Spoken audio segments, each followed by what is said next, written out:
नमस्कार, सवाल इंडिया का में आपका स्वागत है। मैं हूं अदिति राजपूत।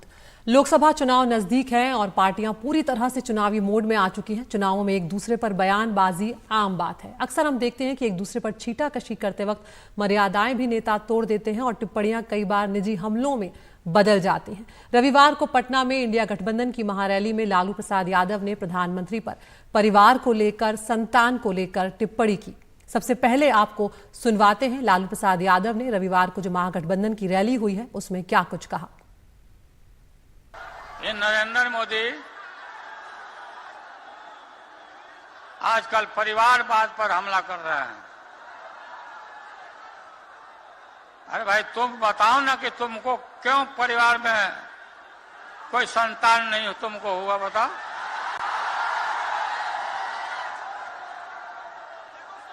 ज्यादा संतान होने वाले लोगों को बोलता कि परिवारवाद है, परिवार के लिए लोग लड़ रहे हैं।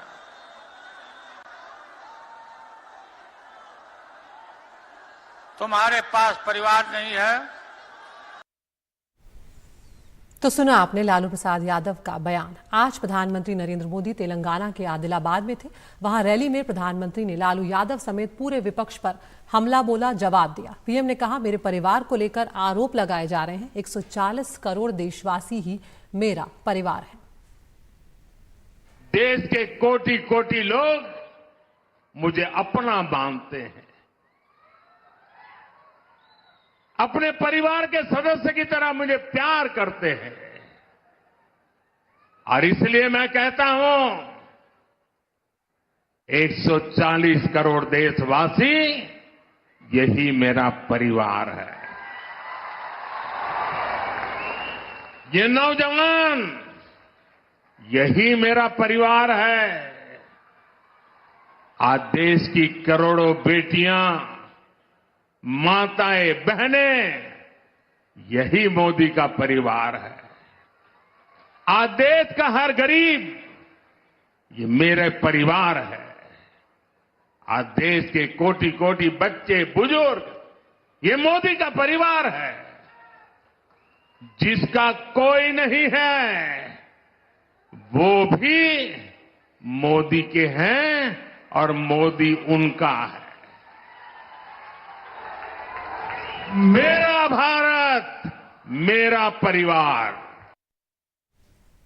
और प्रधानमंत्री के इस बयान के बाद बीजेपी ने आक्रामक रुख अपना लिया। बीजेपी अध्यक्ष जेपी नड्डा और गृह मंत्री अमित शाह ने सबसे पहले अपने ट्विटर अकाउंट पर जो बायो था उसमें नाम के साथ मोदी का परिवार भी अब जोड़ लिया। और उसके बाद देखते ही देखते बीजेपी के सभी मंत्री और नेता जो हैं वो अपना बायो बदलने लगे। आपको सुनाते हैं सुधांशु त्रिवेदी ने प्रेस कॉन्फ्रेंस करके किस तरह से विपक्ष पर हमला बोला। प्रधानमंत्री श्री नरेंद्र मोदी जी के ऊपर एक बार पुनः इस स्तर का, इस निचले और छिछले स्तर का शब्द प्रयोग किया गया है श्री लालू प्रसाद यादव जी के द्वारा, जो दुखद है। उन्होंने मोदी जी के परिवार के विषय में यह बात कही तो मैं याद दिला देना चाहता हूं कि प्रधानमंत्री श्री नरेंद्र मोदी जी के लिए परिवार पूरा देश है। तो साफ है कि इस बार लोकसभा चुनाव में बीजेपी इस मुद्दे को जोर शोर से उठाने जा रही है। और ये बिल्कुल 2019 जैसी स्थिति है जब राहुल गांधी ने चौकीदार चोर है वाला बयान दिया था और बीजेपी ने इसे लपक लिया था। और आपको याद होगा सभी नेताओं, मंत्रियों ने अपने बायो में भी चौकीदार जो है वो जोड़ लिया था। तो सवाल इंडिया में आज हम यही सवाल उठा रहे हैं कि क्या विपक्ष ने प्रधानमंत्री पर निजी हमला कर मुसीबत मोल ले ली है। और हमारे साथ दो खास मेहमान यहाँ पर जुड़ रहे हैं। प्रियंका भारती कुशवाहा हैं, प्रवक्ता हैं आरजेडी की, और आरपी सिंह हैं, प्रवक्ता हैं बीजेपी के। प्रियंका भारती कुशवाहा, पहले मैं आपके पास आना चाहूंगी। क्या कहीं ये बात पार्टी को लग रही है, जिस तरह से अब हम देख रहे हैं कि बीजेपी ने कैंपेन, एक मुहिम छेड़ दी है, उसमें परिवार वाली बात को लेकर जिस तरह से लालू प्रसाद यादव जी ने कल हमला बोला है, क्या कहीं आप लोगों ने सेल्फ गोल तो नहीं कर लिया? ये सेल्फ गोल तो मुझे नहीं नजर आ रहा है अदिति जी। आप देखिए तो परिवार की बात जब कर रहे हैं तो सबसे पहले मेरे दिमाग में ख्याल आता है अमित शाह जी का, देश के गृह मंत्री, उनके बेटे जैसा बीसीसीआई में है। राजनाथ सिंह के बेटे पंकज सिंह, आप देख लीजिए प्रेम कुमार धूमल जी के बेटे अनुराग ठाकुर, अनुराग ठाकुर जी के भाई अरुण सिंह धूमल, योगी आदित्यनाथ जी के चाचा जी अवैधनाथ। और सबसे बड़ी मिसाल तो परिवारवाद की तब हुई जब 195 टिकट जब बीजेपी ने बांटा, वहां सुषमा स्वराज जी की बेटी बांसुरी स्वराज जी को टिकट दिया गया। तो परिवारवाद के ऊपर कैसी टिक्का टिप्पणी ये लोग कर रहे हैं जब इसी को बढ़ावा मिल रहा है। और यहाँ राजनीति में तो जो टिकट दे रहे हैं, सबसे बड़ी बात है यहाँ तो जनता चुन करके भेजेगी। बीसीसीआई का जो प्रेसिडेंट, जो हेड बना दिया गया, वो कौन जनता स्वीकार की थी? किसने उनको चुन के भेजा था? पिताजी को बेटे पसंद आए, बेटे को भेज दिया। तो ये है वहां का परिवारवाद। तो इसके ऊपर ये लोग टिक्का टिप्पणी करेंगे तो टॉर्च घुमाना पड़ेगा पूरे देश में। तो भी प्रियंका एक जी, ये व्यक्ति जो अभी नहीं लिस्ट मिलेगा आपने गिनवाई, जी प्रियंका जी, जो लिस्ट आपने गिनवाई, अगर ऐसा ही कोई बयान दे देते तो शायद वो जो प्रधानमंत्री जो आरोप लगा रहे थे उसका जवाब होता, उसकी काट होती। लेकिन जो लालू प्रसाद यादव ने कहा वो एक तरह से निजी हमला हुआ। वो संतान पर सवाल उठा रहे हैं, वो कह रहे हैं आपका परिवार नहीं है, यहाँ तक कि मां की मृत्यु वाला बयान जो है वो भी उन्होंने दिया। उस पर मैं कह रही हूँ कि क्या कहीं विपक्ष ने ये मुसीबत तो मोल नहीं ले ली है? क्योंकि 2019 में भी हमने देखा था कि राहुल गांधी ने चौकीदार चोर है वाला बयान दिया था, उसके बाद किस तरह से बीजेपी ने उस मुद्दे को भुनाया था। जी देखिए, जिस तरीके से प्रधानमंत्री मोदी हो या भाजपा हो, सभी हिंदू हृदय सम्राट बने घूमते हैं, बने फिरते हैं हिंदू हृदय सम्राट। उस हिसाब से किसी भी घर में कहीं भी किसी के पिता या माता की मृत्यु होती है तो वहां पर केश दाढ़ी बाल सब मुड़वाया जाता है, कटाया जाता है। तो ये हिंदू धर्म की सभ्यता और संस्कृति है जो बहुत पुराने समय से चली आ रही है। जब आप हिंदू सम्राट बनते हैं पर आप खुद के जो यहाँ के नियम कायदे कानून है आप उसको फॉलो नहीं कर सकते हैं, तो आप लोगों के बीच क्या मैसेज दीजिएगा? ये तो नकली हिंदू वाली बात हो गई ना, ये तो जुमलेबाजी वाली बात हो गई। आप सबके सामने कह रहे हैं पूरा देश मेरा परिवार है, लेकिन आप देश को परिवार मान नहीं रहे। किसानों के ऊपर आप अत्याचार कर रहे हैं। अभी कह रही थी महिलाएं बेटियां मेरा परिवार हैं, तो अगर महिलाएं बेटियां मेरा परिवार हैं तो जब जिस समय जा रहे हैं नरेंद्र मोदी जी वाराणसी में चुनाव लड़ने के लिए, तो क्या वो बीएचयू की छात्रा से माफी मांगेंगे? इसके साथ बीजेपी आईटी कार्यकर्ता ने बलात्कार किया। पहले किसी को परिवार बोलने से पहले उसको आप अपना मानिए। आप लोगों को अपना मान ही नहीं रहे हैं। आरपी सिंह जी, बीजेपी से आरपी सिंह जी हमारे साथ हैं। आरपी सिंह जी, जो बात यहाँ पर प्रियंका भारती जी कह रही हैं, लेकिन ये सवाल जो मैंने उनसे पहला पूछा था वही सवाल मैं यहाँ पर आपसे भी पूछना चाह रही हूँ। क्या आपको लग रहा है यहाँ पर विपक्ष ने ये जो विपक्ष की तरफ से या लालू प्रसाद यादव की तरफ से बयान आया है वो सेल्फ गोल एक तरह से हो गया है? देखिए, जितनी दिक्कत विपक्ष के साथ या खास करके लालू प्रसाद जी के साथ ये है कि वह जब बोलना शुरू करते हैं तो उनको ध्यान में नहीं आता कि किस प्रकार की भाषा इस्तेमाल करना और किस प्रकार से निजी टिप्पणी करना या निजी हमले करना।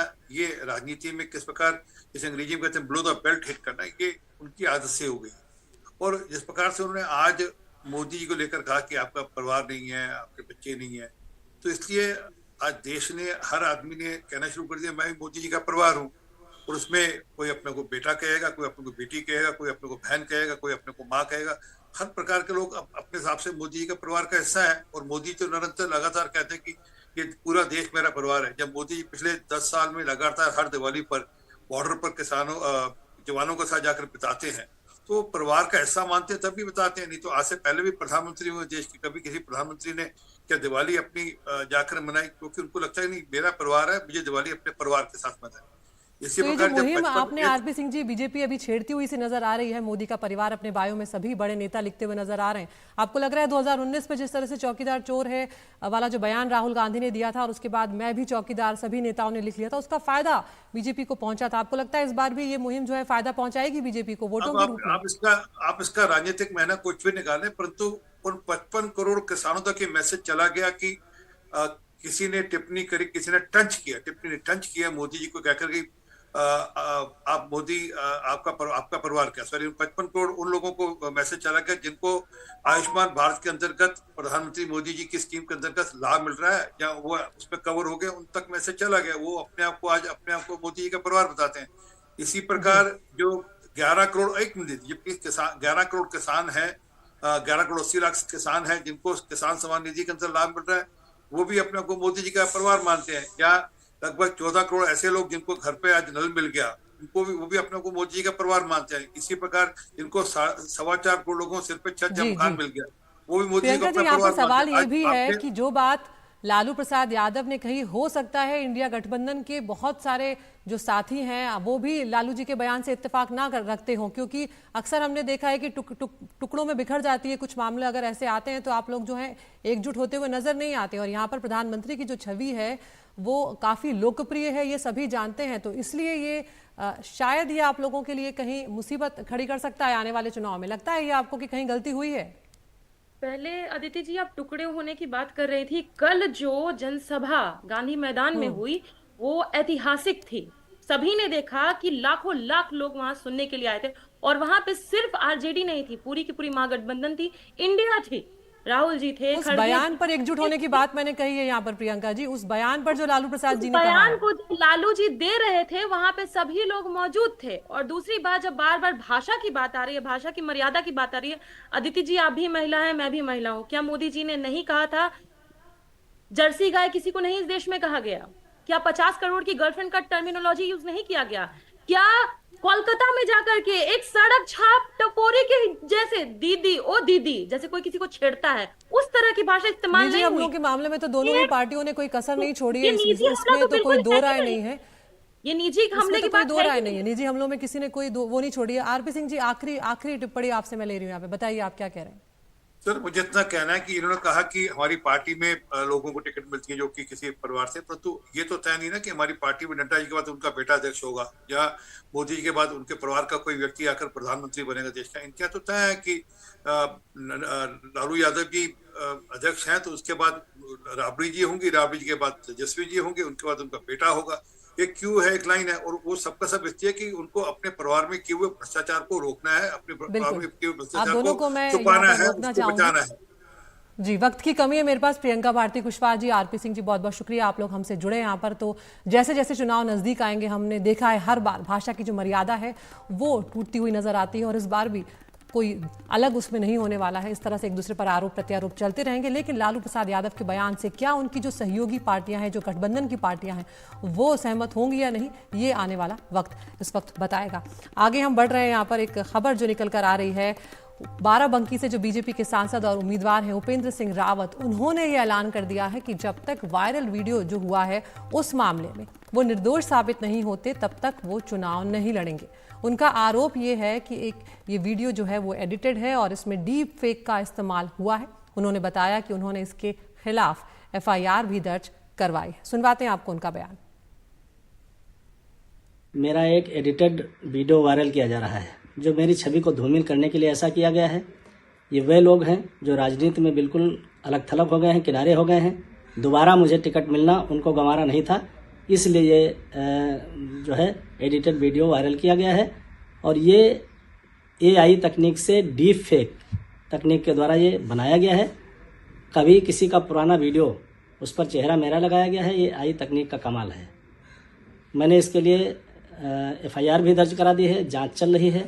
जिन लोगों ने ये घिनौना कृत्य किया है उनके खिलाफ कार्यवाही जरूर होगी। मैंने ये पुलिस से भी पूछा है तो पता चला है कि विवेचना ठीक रास्ते पे चल रही है, जल्दी ही वो गिरफ्त में आएंगे।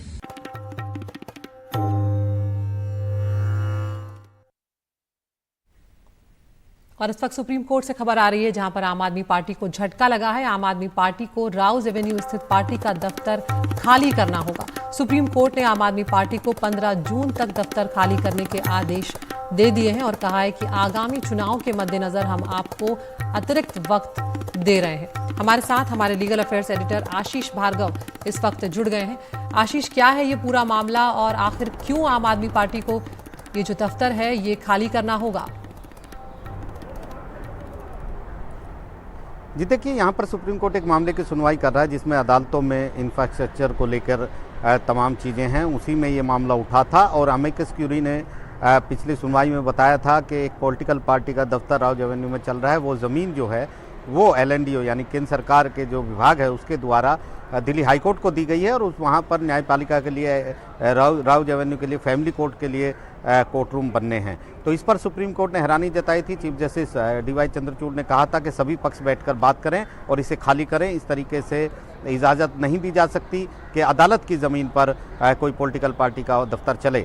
तो यहाँ पर आम आदमी पार्टी की तरफ से एक एफिडेविट भी फाइल हुआ था, जिसमें उन्होंने कहा था कि उनको ये ज़मीन अलॉट हुई थी और ऐसे में उनसे ये ज़मीन को खाली करने के लिए नहीं कहा जा सकता। इस तरीके से चुनाव आ रहे हैं और वो राष्ट्रीय पार्टी हैं, इसलिए उनको भी मौका मिलना चाहिए, उनको एक ज़मीन दी जानी चाहिए जैसे बाकी पार्टियों को दी गई है। तो एक अहम सुनवाई आज चल रही थी, जिसमें अभिषेक मनु सिंह भी अपीयर हुए थे आम आदमी पार्टी की तरफ से। उनका ये कहना था कि केंद्र सरकार से ज़मीन मांगी थी, वो बदरपुर में देने की बात कर रहे हैं, ऐसा नहीं हो सकता, उनको ज़मीन दी जानी चाहिए।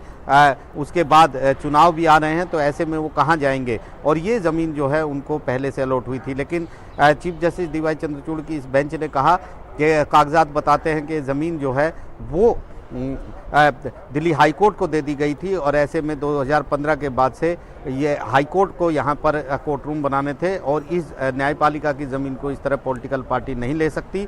इसलिए उन्होंने कहा कि हम आपको वक्त देंगे लोकसभा चुनाव के मद्देनज़र। 15 जून तक इस दफ्तर को खाली करने के लिए कहा आम आदमी पार्टी को, और साथ ही कहा है कि वो केंद्र सरकार से अपने लिए पार्टी के दफ्तर के लिए ज़मीन अलॉट करने का आवेदन रखे और जो LNDO डिपार्टमेंट है वो कानून के मुताबिक उस आवेदन पर विचार करे। तो एक बड़ा फैसला है, हेडक्वार्टर की तरह से हेडक्वार्टर एक तरीके से आम आदमी पार्टी का ये था और अब सुप्रीम कोर्ट ने कहा है कि 15 जून तक उसको खाली किया जाए। यहाँ पर आम आदमी पार्टी की तरफ से आरोप लगाया गया कि जानबूझकर उनके खिलाफ ये कार्रवाई की जा रही है, लेकिन LNDO की तरफ से solicitor general Tushar Mehta appear हुए थे। उनका ये कहना था कि ये जो ज़मीन है ये दिल्ली सरकार को दी गई थी और दिल्ली सरकार ने इसे पार्टी को दे दिया, और ऐसे में हाई कोर्ट और सुप्रीम कोर्ट को रैंसम पर नहीं रखा जा सकता है। वो कानूनी तौर पर ज़मीन की मांग करें और उस ज़मीन पर जो विभाग है वो अपनी उस पर विचार करेगा। तो एक बड़ा फैसला यहाँ पर सुप्रीम कोर्ट का आया है। जी बहुत बहुत शुक्रिया आशीष। तब यहाँ पर आम आदमी पार्टी कोई निर्देश दिया गया है कि वो दफ्तर की जमीन के लिए केंद्र के समक्ष आवेदन करें, और हम जानते हैं कि केंद्र सरकार और दिल्ली सरकार किस तरह से लगातार आमने सामने रहते हैं। सुप्रीम कोर्ट ने यह कहा है कि जमीन दिल्ली हाई कोर्ट को दी गई जमीन पर अतिक्रमण है और इस जमीन का उद्देश्य राउज एवेन्यू कोर्ट के लिए जो अतिरिक्त कोर्ट रूम है उसका निर्माण करना है। अब आम आदमी पार्टी के पास 15 जून तक का वक्त है इसे खाली करने के लिए। आगे बढ़ रहे हैं। दिल्ली शराब घोटाला मामले में दिल्ली के मुख्यमंत्री अरविंद केजरीवाल की पेशी को लेकर ईडी से खींचतान अब एक बार फिर शुरू हो गई। आज 8वें समन के बाद भी केजरीवाल पेश नहीं हुए और उन्होंने ईडी से 12 मार्च के बाद की नई तारीख मांगते हुए वीडियो कॉन्फ्रेंसिंग के जरिए जवाब देने की पेशकश की। साथ ही एक बार फिर उन्होंने कहा कि यह समन गैर कानूनी है, फिर भी मैं जवाब देने को तैयार हूं। उधर सूत्रों के हवाले से ये खबर है कि इसके जवाब में ईडी ने यह कहा है कि वीडियो कॉन्फ्रेंसिंग के जरिए पूछताछ का कोई प्रावधान नहीं है। साफ है ईडी केजरीवाल से आमने सामने पूछताछ करना चाहती है। ईडी की ओर से आई इस बात पर आम आदमी पार्टी ने बयान जारी किया है और खबर यह है कि आम आदमी पार्टी ने कहा है कि ईडी का मकसद जांच करना नहीं, इनका मकसद चुनाव में केजरीवाल को गिरफ्तार करना है। आम आदमी पार्टी ने यह भी कहा है कि वीडियो कॉन्फ्रेंसिंग के जरिए पूछताछ की जाए और इसका लाइव प्रसारण किया जाए। आज की डेट थी, आज हमारा बजट सत्र था। अब मैंने उनको कहा है भाई, हालांकि मैं आपके संबंध को इलीगल मानता हूं, लेकिन आपके प्रश्नों के सारे जवाब देने को मैं तैयार हूं, क्योंकि हमने कोई गलत काम किया नहीं, कुछ छुपा नहीं रहे। तो आप मेरे से प्रश्न पूछ लो, वीडियो कॉन्फ्रेंसिंग के जरिए पूछ लो। कानून में लिखा है कि ईडी की प्रोसीडिंग्स जुडिशियल प्रोसीडिंग्स हैं। जुडिशियल प्रोसीडिंग मतलब ईडी एक कोर्ट की तरह है, न्यायालय की तरह है। और सुप्रीम कोर्ट के ऑर्डर्स अब हैं, कानून बन गया है भाई किसी भी कोर्ट के अंदर किसी भी पार्टी को वीसी के जरिए प्रेजेंट होने की अलाउड है। तो अगर मैं कह रहा हूं ये मेरा अधिकार है, अगर मैं कह रहा हूं मेरे को वीसी से अलाउ किया जाना चाहिए, तो मैं समझता हूं जरूर वो अलाउ करेंगे वीसी से, और उनके जितने मेरी जानकारी में है मैं सभी प्रश्नों के जवाब दूंगा। तो एक बार फिर अरविंद केजरीवाल पेश नहीं हुए हैं और उन्होंने वीडियो कॉन्फ्रेंसिंग के जरिए पेश होने पर यहां पर बात पर जोर दिया है। उधर बीजेपी ने केजरीवाल पर एक बार फिर से निशाना साधा है। सुनवाते हैं आपको शहजाद पूनावाला का बयान कि 8वीं बार जब समन गया है तो 8वीं बार आज केजरीवाल जी ने समन के सामने पेश होने से इनकार कर दिया है। और यदि कोई छिपाने वाली बात नहीं है तो सवाल तो ये बनता है ना कि केजरीवाल जी चोर की मूंछ में तिनका क्यों है। परंतु अरविंद केजरीवाल अब लालू के संगत में है, लालू जी के संगत में है, तो इसीलिए अब उनके पैमाने बदल चुके हैं।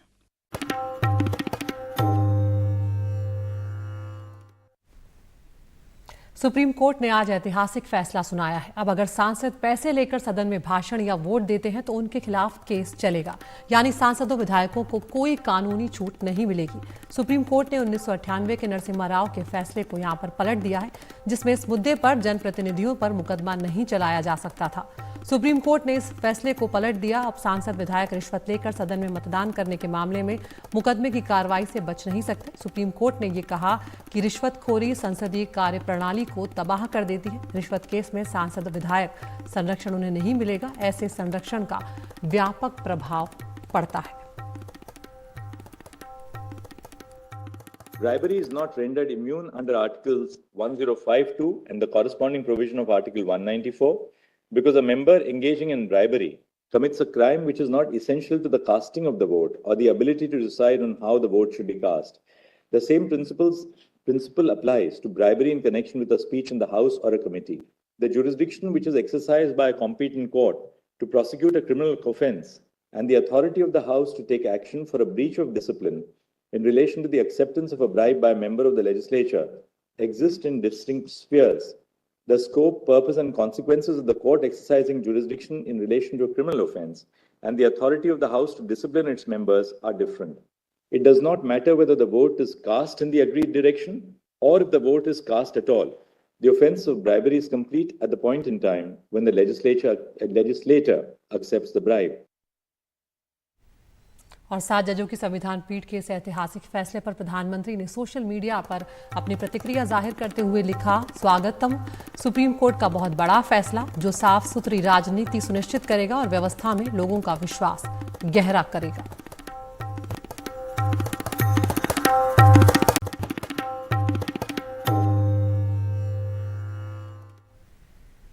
चंडीगढ़ में आज राज्यपाल के अभिभाषण को विपक्ष के द्वारा रोक दिया गया। अभिभाषण को रोके जाने के बाद पंजाब विधानसभा में मुख्यमंत्री भगवंत मान और कांग्रेस के विधायक और नेता प्रतिपक्ष प्रताप सिंह बाजवा के बीच तीखी बहस भी देखने को मिली।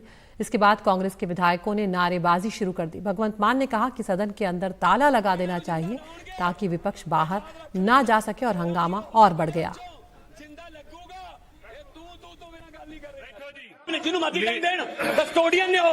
बाजवा साहब गल मानते नहीं ना, पहले मुख्यमंत्री साहब लीडर ऑफ दी हाउस ने बोल सकते हैं। मुख्यमंत्री साहब ने अपनी गल पूरी रखन दिओ। लोकसभा च रहो, थानू पता है कि राज्यपाल का भाषण डिस्टर्ब नहीं करीदा हुंदा, राष्ट्रपति का भाषण डिस्टर्ब नहीं करीदा हुंदा। मुख्यमंत्री साहब अपनी गल पूरी रखन दिओ। अज पढ़ूंगा एनू पढ़ूंगा। चलो ऐ करो, यही डिबेट करनी है। बैठो बैठो, जिथे झूठ होया टोक दिओ, जिथे झूठ होया टोक दिओ। हाँ, ठेका ले रखे तुसीं भारत दी राजनीति दा। हाँ, समगलरां कीतियां होईयां पुरानियां कहने असीं किहा जा मटीरियल आ गया। चुप कर जाओ। हाँ मुख्यमंत्री साहब। हाँ, बंदे पुत्रा ने तुसीं गल करो। हाँ, mind your language, mind your language, mind your language. Care notice कीता जावे। हाँ, असीं केयर नोटिस कीता जावे। हाँ, थोड़ा हंकार